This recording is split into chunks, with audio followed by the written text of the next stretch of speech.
I'm going to talk to you about some things I've learned in my journey.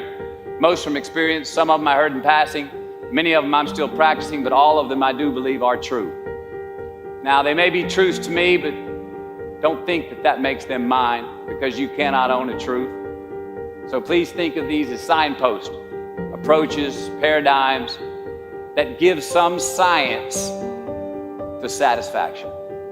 They're yours to steal, they're yours to share, likened to your own lives, to personally apply in your own lives, in your own way, should you choose to. So, here we go. Unbelievable is the stupidest word in the dictionary. It should never come out of our mouths. Think about it. To say, oh wow, what an unbelievable play. It was an unbelievable book, an unbelievable film, an unbelievable act of courage. Really? It may be spectacular, it may be phenomenal, most excellent or outstanding, but unbelievable? Give others and yourself more credit. It just happened, you witnessed it, you just did it, believe it. Give your obstacles credit. You know, once you do find your frequency on something, go forward if you're a non-tyrant and don't ask permission. And that's the not giving a damn part. I've found that the world will actually acquiesce and go, yeah, I'll give you a green light on that, if you actually go forward and mean it, and you're gonna do it by hook or by crook and not ask permission.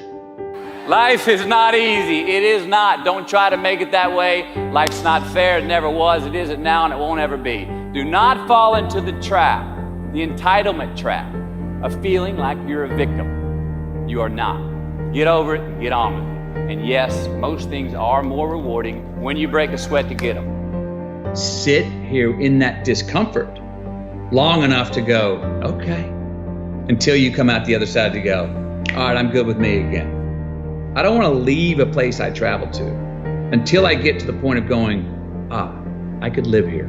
This could be my existence. And as soon as I get to that point, then I'm like, okay, you can go. Now I can go. That's the same thing in the personal journeys. Stick with it until you get through the discomfortable to uncomfortable times, until you go, you know what? I can spend time with myself. I could do this. I could do this forever. Well, then it's okay to go to re-engage, pick up your phone, go see your friends, go have a drink, what have you, go look for those things that are other relationships in life. But hopefully not until. There's great value in not doing that until you go, I'm good with me and me for right now. So, to any of us, whatever those things are, whatever it is we look up to, whatever it is we look forward to, and whoever it is we're chasing, to that I say amen. To that I say, all right, all right, all right. And to that I say, just keep living, huh? Thank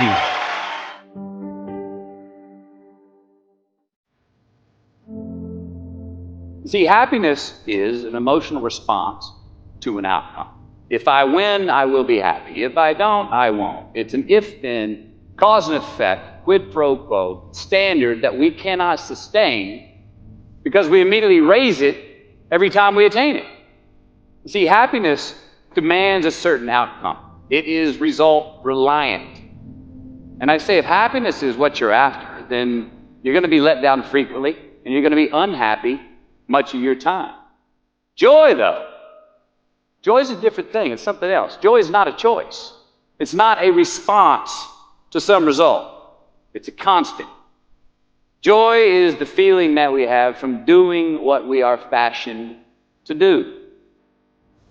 It is just as important where we are not as it is where we are.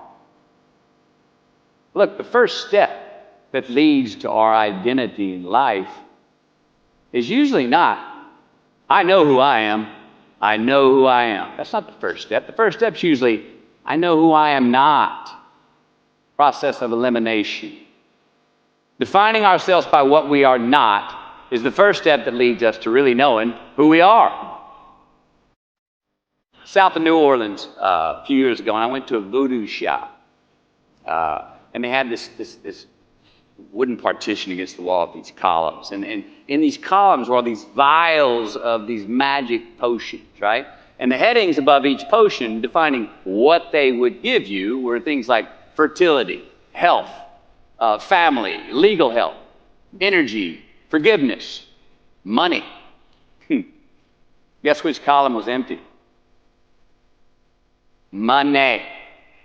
Let's admit it. Money is king today. It's what makes the world go round. It is success. The more we have, the more successful we are, right? Now, I would argue that our cultural values have even been financialized. Humility is not in vogue anymore. It's too passive. It's a get rich quick on the internet, richest 15 minutes of fame world that we live in, and we see it every day. But we all want to succeed, right? So the question that we've got to ask ourselves is what success is to us, what success is to you. Is it more money? That's fine. I got nothing against money. I don't. Maybe it's a healthy family. Maybe it's a happy marriage. Maybe it's to help others, to be famous, be spiritually sound, to leave the world a little bit better place than you found it. Continue to ask yourself that question. Now, your answer may change over time, and that's fine. But do yourself this favor. Whatever your answer is, don't choose anything that will jeopardize yourself. Prioritize who you are, who you want to be, and don't spend time with anything that antagonizes your character. Don't drink the Kool-Aid, man. It tastes sweet, but you will get cavities tomorrow. All right? Life is not a popularity contest. Be brave, take the hill, but first answer that question, what's my hill?